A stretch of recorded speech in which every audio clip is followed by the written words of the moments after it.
our first review tonight is a movie that was very kind of pretty controversial when it came out, still controversial today, and that is Star Trek 2009, aka the one what JJ Abrams inflicted upon the world. Yes, yeah. The one that JJ Abrams wanted to do a Star Wars movie, but he did a Star Trek movie instead. Yep.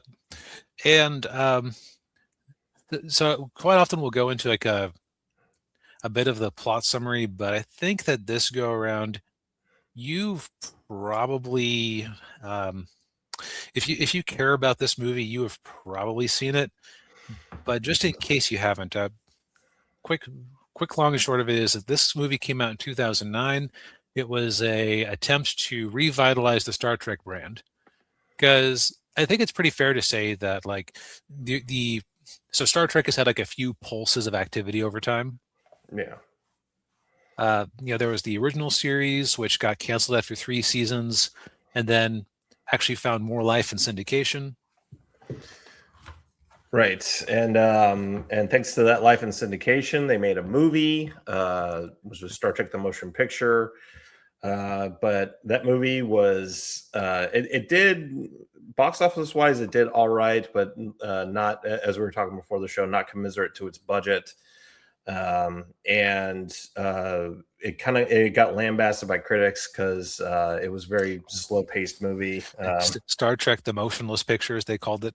Right, yeah. But despite that, they still went ahead and did a sequel, and they brought in Nicholas Meyer to direct it, and it was produced by a guy named Harve Bennett, and that was Star Trek II: The Wrath of Khan. Then that movie was a big hit, and and then then I would call like the third pulse of big Star Trek activity, of course, was the success of the movies. They said, well, what if we tried to make another TV show? And so they, in one of the few good examples of a passing the torch story that actually worked on its own, we had Star Trek: The Next Generation. Mm-hmm. Yeah. Although the first couple of seasons were a little rough. Although I will argue that there are quite a few good episodes in the first 2 seasons.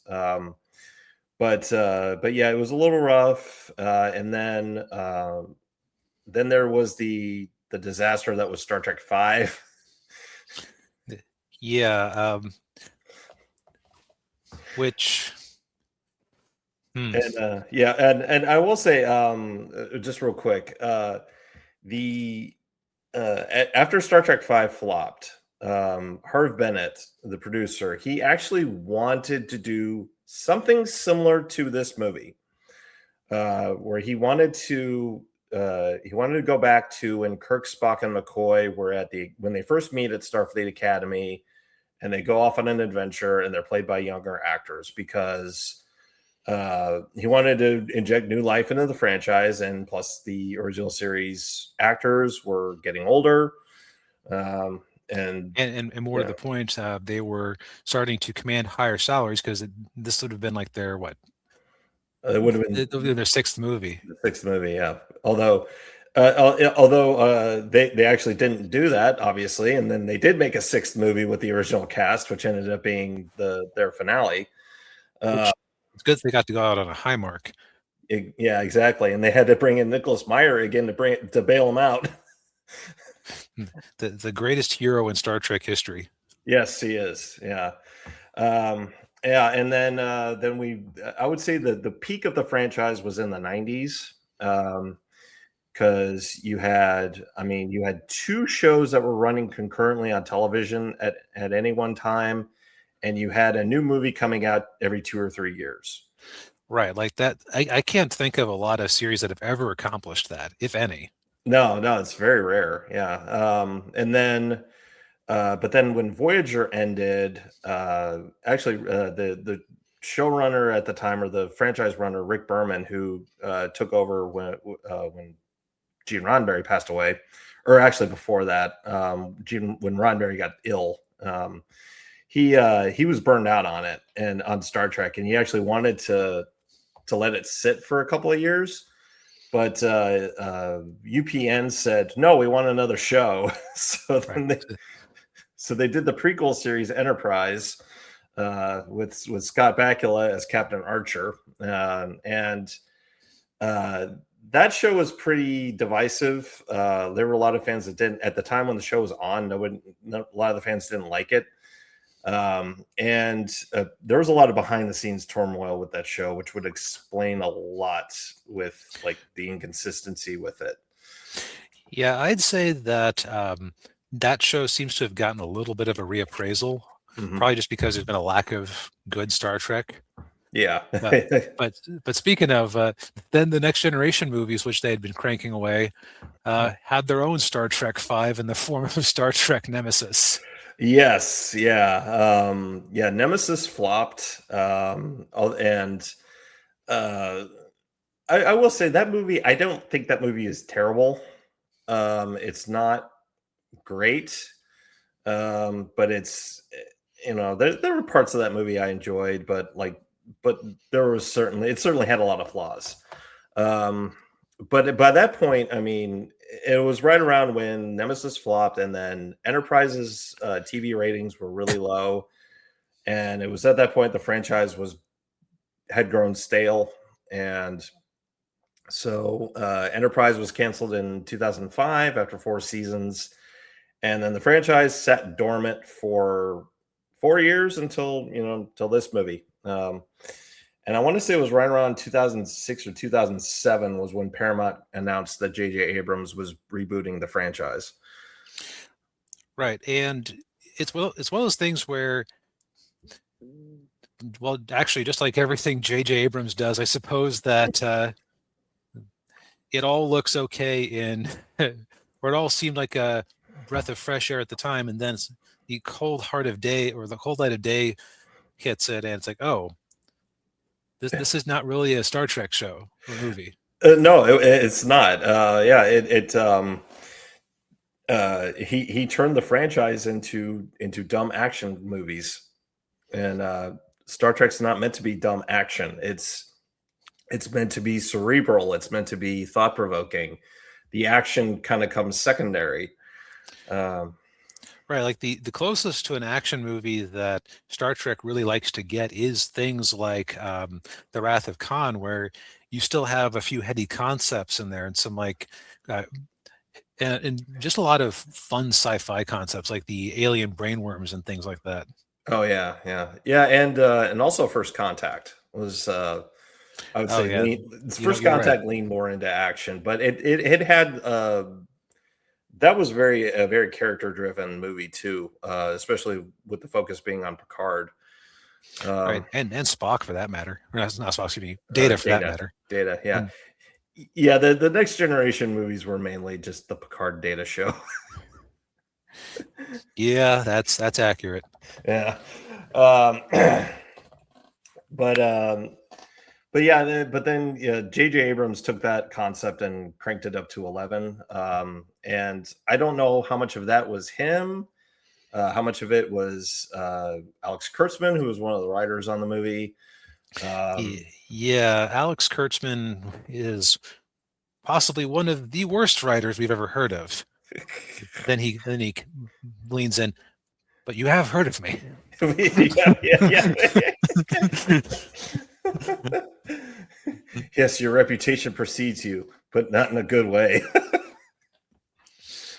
Look, when your best script gets you sued for plagiarizing a B movie from 20 years earlier, then or maybe 30 years earlier, you got problems, man. Yeah, you do.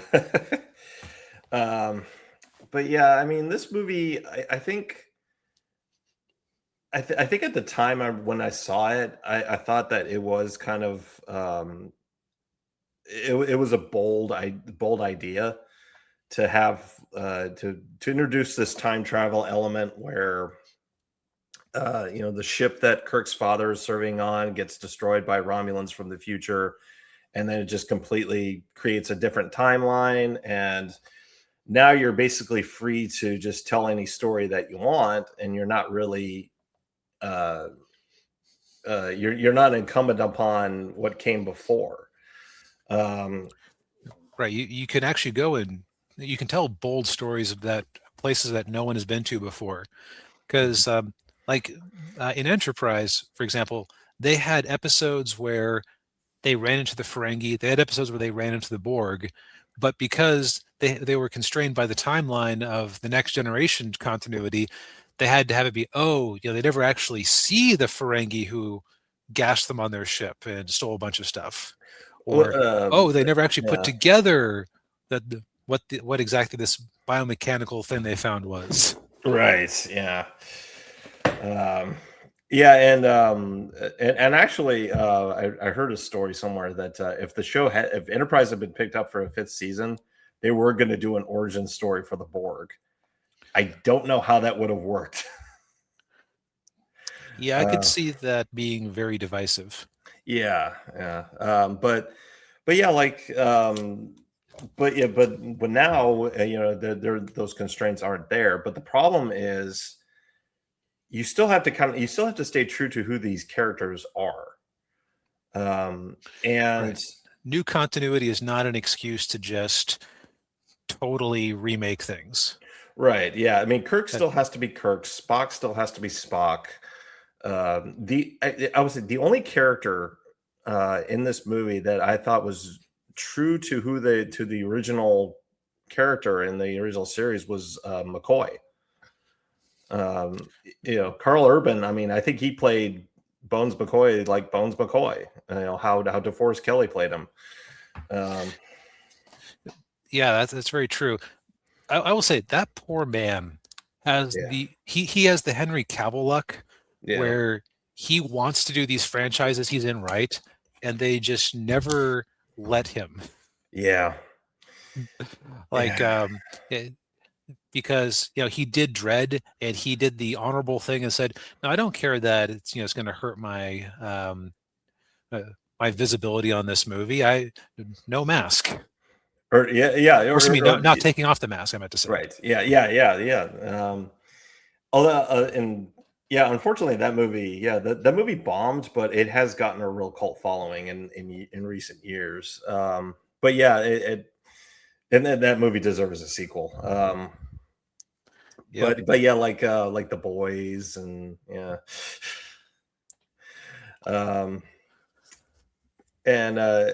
but yeah, like the rest of the characters were just like, they didn't seem like okay.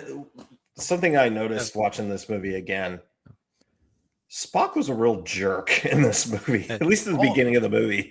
All the Vulcans are jerks. It's kind of interesting because for a species that's supposed to have tamed their emotions with logic, they sure are cool with a lot of petty bullying.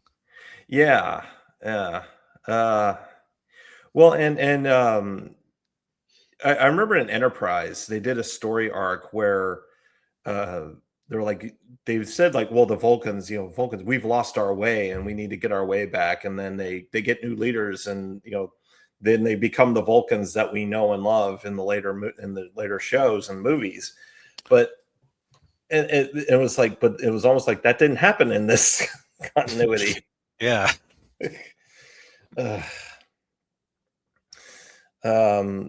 And then the rest of the story is just like, and we were talking about this before the show. Like, if it wasn't called Star Trek, if it was just like space adventure, and you have egomaniacal alien with a doomsday weapon is going to wipe out human civilization, and the only thing that's is going to stop him or this plucky group of eager space cadets on an advanced spaceship.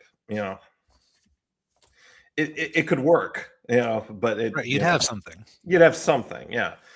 But then you throw the label Star Trek on it, and then you have the plucky cadets being characters that are beloved, have been beloved for decades, and they're not really the characters. It's like, okay, you missed the point.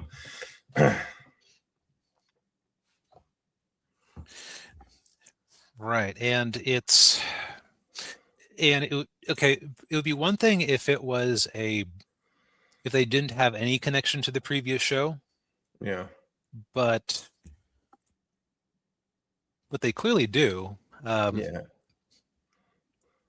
insofar as because they have the time travel element where you actually have Leonard Nimoy's original Spock running around. Right. Yeah. Yeah. That Also, I think. Yeah. Sorry. Go ahead. I was going to say, my hot take is that I actually think that the Romulans are like they are a part of Star Trek lore that is like very central, that Mhm. as far as I've ever been able to figure out, nobody likes and nobody cares about. Yeah. Um, But eh, it's weird. It's like as soon as the Romulans are in a story, that yeah. story is kind of screwed. Yeah, they were the basically the primary antagonists on the Next Generation, and Right, they since had the a Klingons joined up. right, yeah, and I think they picked the Romulans because they had never been really featured in a Star Trek movie. Well, they were in Nemesis, but they weren't the villains in Nemesis. Um, Right, but like they're like always on like the fringes of bad Star Trek media is I guess what I'm saying. yeah, yeah. Well, the problem with them is they're not your typical alien villains. I mean, they're not like I will say the Romulans in this movie are very different than the Romulans that we're used to seeing in Star Trek. I mean, these Romulans are vengeful, vicious, and vicious. Romulans in all the other Star Trek medium are duplicitous and conniving. Hence why their ships have cloaking devices because they don't want to be known. They they never really engage in open war unless they absolutely have to. Like everything they do is behind the scenes. Um, so it's very hard to kind of write a story around them with that being the central element, unless it's some kind of like spy thriller.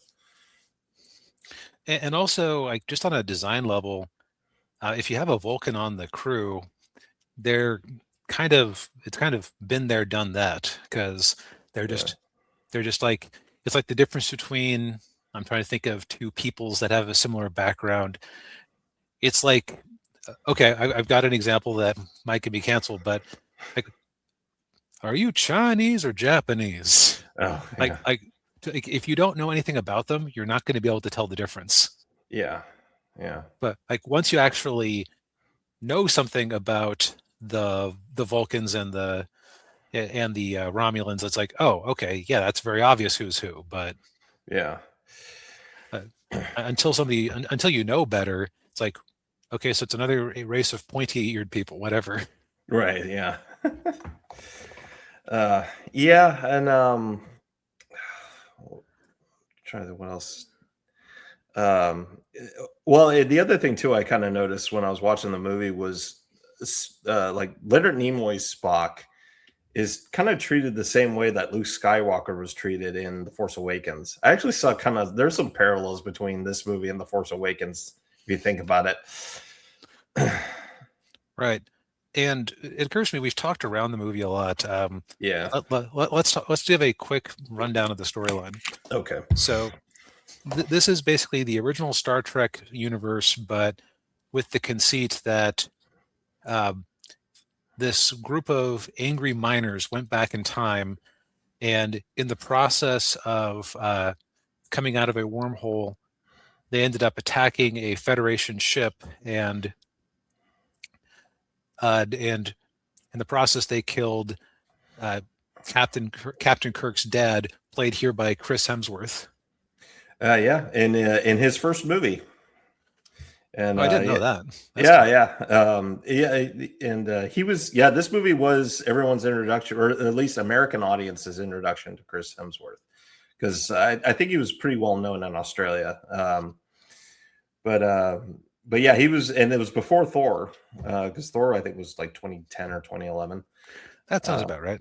yeah, and yeah, so then we pivot to like Kirk being James Tiberius Kirk being this very rebellious kid who steals a car and crashes it into a ravine, and while the Beastie Boys plays, which ended up becoming emblematic in the series since they used the same music in the last movie, Into Darkness. Was that Beyond?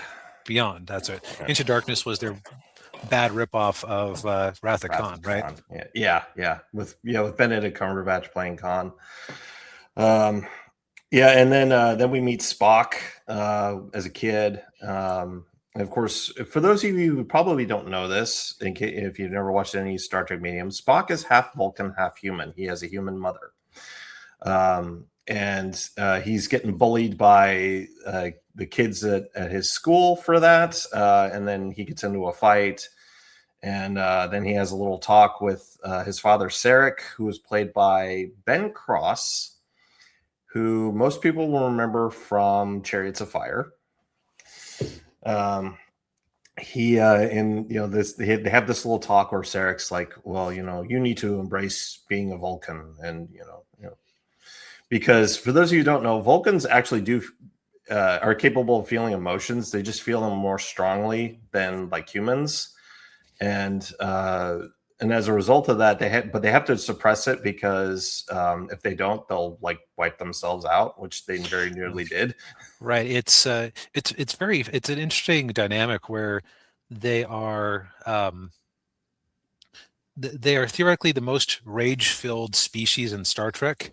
Yeah, they've just managed to clamp down on it, and that's actually what makes the Romulans different, is that they didn't go in on that philosophy.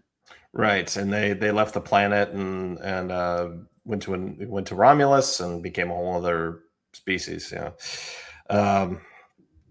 and then we fast forward again, where Spock joins Starfleet Academy, and then joins Starfleet, and then we're in Riverside, Iowa, which is Kirk's hometown, and a bunch of Starfleet cadets are in a bar, and Kirk starts a fight with them because he's drunkenly hitting. He's just so angry, and yeah. Like, what are you rebelling against? What do you got, man? Yeah.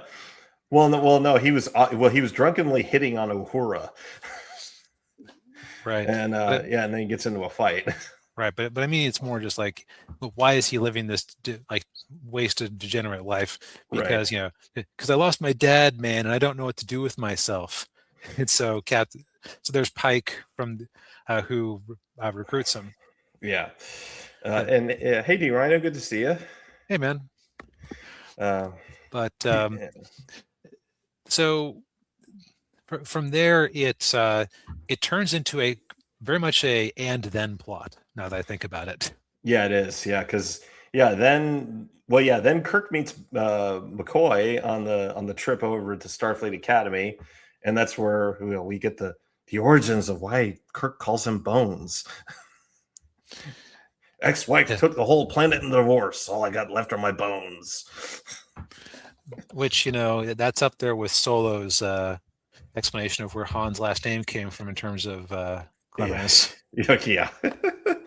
And then yes, and then they're in the academy, and then we have the scene where Kirk does the Kobayashi Maru scenario, and then for those who don't know, the Kobayashi Maru is basically an impossible to win scenario, which in the original series Kirk did manage to pull off. Right. But it was always left vague how he did it. No, he mentions it in Wrath of Khan. Yeah, because Kirstie Alley's character Saavik, she asks him like, well, how did you beat the test? And it's how it's depicted in the movie. He reprogrammed the simulator so that he could save the ship. Okay, you know what? I will admit that I am a fake geek boy, and I had forgotten about that. So I just thought that was a bit of stupidity that they had introduced. So my bad. That's okay, and no worries, Dean Rhino. We get it. And then but then Spock figures out what he did, and then accuses him of cheating, and then they have the whole hearing, and But then there's a crisis on Vulcan. Yep, and they have to, it's so extreme that they have to quickly pull these recruits out of training, and yes, and man starships, and because of an experienced Chekhov's was it Chekhov who piloting? Sulu, excuse me. Because of an inexperienced Sulu piloting, they end up being slightly late, which saves them from disaster. yes. By the way, did they ever it always struck me as weird that, okay, it seems to me that a mining vessel, I could see a mining vessel being designed to be more durable than like a regular military vessel. Like if you're doing deep space mining, or if you're mining on like an extreme environment, you might be designed to like withstand extreme heat or something. But it's not like a mining vessel from today has superior technology to a like a tank, to an M1 battle tank or whatever. Yeah. Well, yeah, because they wouldn't have any like armaments, right? Where it's like a mining ship, I could say, okay, you have like a super drill or whatever. It just always struck me as weird in retrospect that they had a ship that could take on a whole fleet of vessels from that time. Yeah, and armed like a warship. Yeah. Right. It's like it almost would have been better if they were a military vessel and it was the Romulans, they might have decided to go home rather than try to get revenge. Yeah. It is. Because what's going, and what our heroes discover. Well, okay, so there's a bit where Kirk gets exiled by Spock because he accuses Spock of being emotional, and I am not emotional, and to prove I'm not being emotional, I'm going to have a tantrum and throw you off my ship. What do you think now, Mr. Smart Guy? well, yeah, and that was after the Romulans destroyed Vulcan. Yes, which was like one. I remember seeing that moment in the theater, thinking that was like, what are they doing? They're trying very hard to make a difference with the original. Yeah. And also, it's because he ultimately wanted to make a Star Wars movie, so he had to have a Death Star type scenario. Yes, exactly. Yeah. But yeah, he does. Yeah, but yeah, Spock dumps Kirk on this frozen planet, and but then that's where he meets Leonard Nimoy Spock, who had been dumped on that same planet, close enough to Vulcan so that he could watch the death of Vulcan. Yeah. You wonder, like, man, it would have been really funny if they'd screwed up and accidentally put him on the opposite side. The planet's rotation would have kept him from being able to watch it.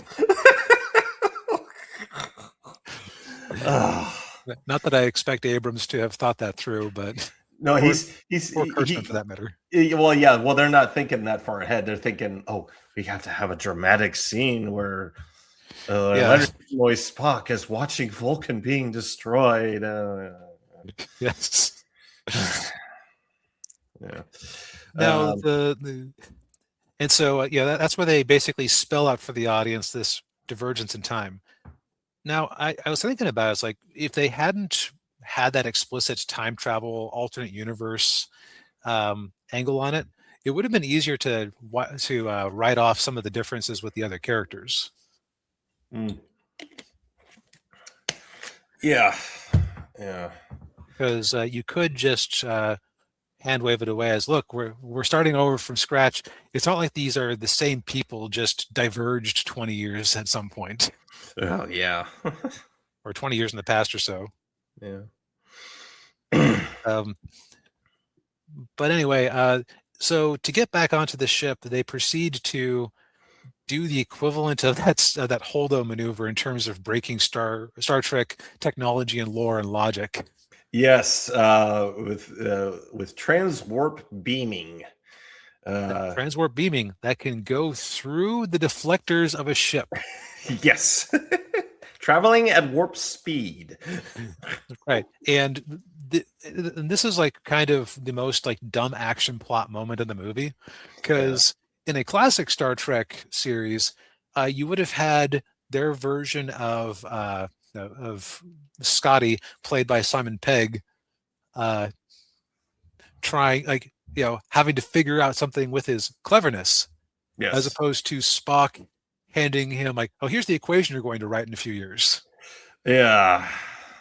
Which, mind you, some people might say, but Star Trek 4 had the bit where they had them go back in time and give the recipe for transparent aluminum to this metals company. Right. And they're like, well, how do we know he didn't invent it? But the difference is that movie was explicitly comedic. Yes. So it didn't really like break the immersion. Yeah. And this movie, while it has humorous moments, it's meant to be taken seriously. Right. It is a serious action movie. Yeah. Well, it was a movie made by dumb people who think they're smart. That is unfortunately a great way to put it. Yeah. Yeah. But I mean, long story short, Kirk gets command of the Enterprise because he shows Spock that he's being emotional, because beats him up, and then he gets command of the Enterprise, and then they go track down the bad guys and save Earth and save the day. Yep. And there's nothing really interesting about the bad guys. He's just an angry man who hates goodness and puppies.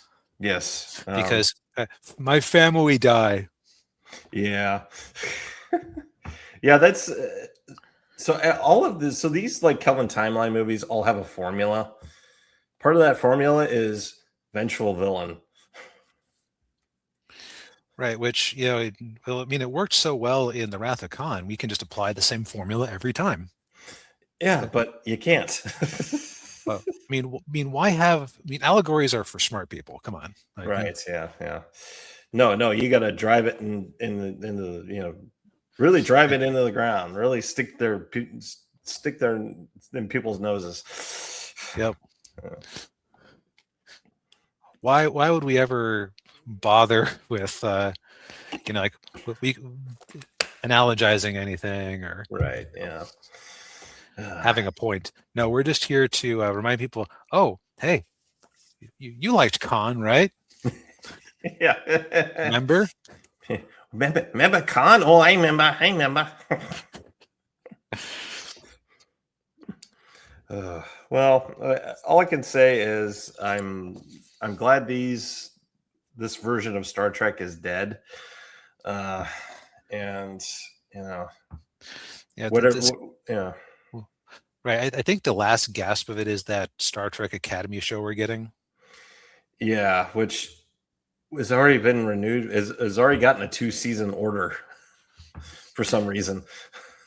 There's a level where once you have a TV show, especially a streaming show, yeah, like this is something I heard some people talking about with like the original Star Trek. A Star Trek series actually has a big upfront cost because you have to make a bunch of sets and things. right. But the thing is, like, the longer you can make the show last, the cheaper it gets to shoot because you can just reuse your sets. Right. Yeah. They did that with a lot of the Star Trek sets when the TV shows were on in the 90s. And they even reused they actually used some of the TV show sets for the movies, which is smart. Yeah. I guess the last thing I want to say about this movie is that it's a good cast who's really just wasted on some trash, unfortunately. Yeah, I will agree there. Yeah, I mean, it's not the actor's fault that this movie was bad. And the other thing is that, like we were saying before, like if this was just Space Movie, the movie, yeah, it would not be a bad time. Like it's not a great movie, but it's reasonably good. Yeah, it's just a bad Star Trek movie. Right, it is an awful Star Trek movie. Yeah.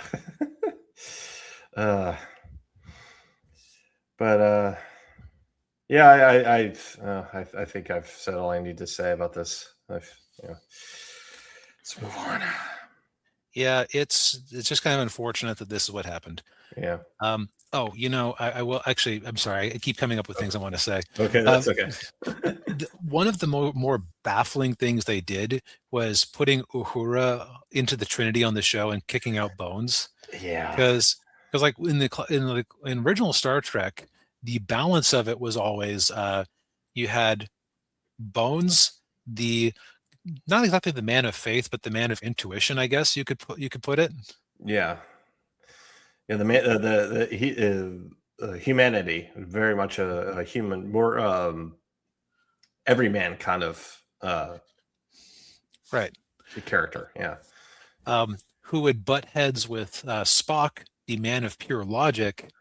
And then you had Kirk as the balance point between them, having to weigh both of their feedback and make critical life and death decisions. Right. In this one, you have a pseudo love triangle where everyone is just kind of an irrational idiot. No, actually, I guess Uhura doesn't indulge too much in that because, gosh, I'd be hard pressed to come up with a trait that she has besides basically being her character from Guardians of the Galaxy, but without the interesting family backstory. Yeah. Yeah,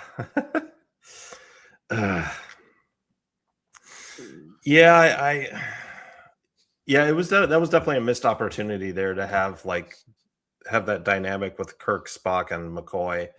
I mean, there was only like one scene in there where McCoy and Spock are going at it, and you had like a taste of it, of what they would do in the original series. I mean, you haven't had. I mean, McCoy, even calls him a green-blooded hobgoblin, which he called him in the original series. But yeah, that's yeah. I think it is very funny that when you look at it, like just on a measured level, I think that Zoe Saldana might be the highest grossing actress of all time, thanks to her parts in Marvel, the Star Trek movies, and Avatar. Yeah. I'd have to go add it up. I think that having two movies, actually three movies as of time of recording that made more than $2 billion definitely helps. Yes. Yeah, definitely. Like, it's almost amazing that she bothers to act in anything else, considering that as long as she negotiated well, whatever royalty checks she has coming in just gotta be like fat. Oh yeah. But no, that's all I had to say. It's just Okay. big missed opportunity. Yeah. Did not hold up very well on a rewatch. It's just a bunch of relatively impressive stylized action with way too much lens flare. In a plot that falls apart if you really think about it. Yeah, it does. With a lot of uninteresting characters. Yeah. Yep. Now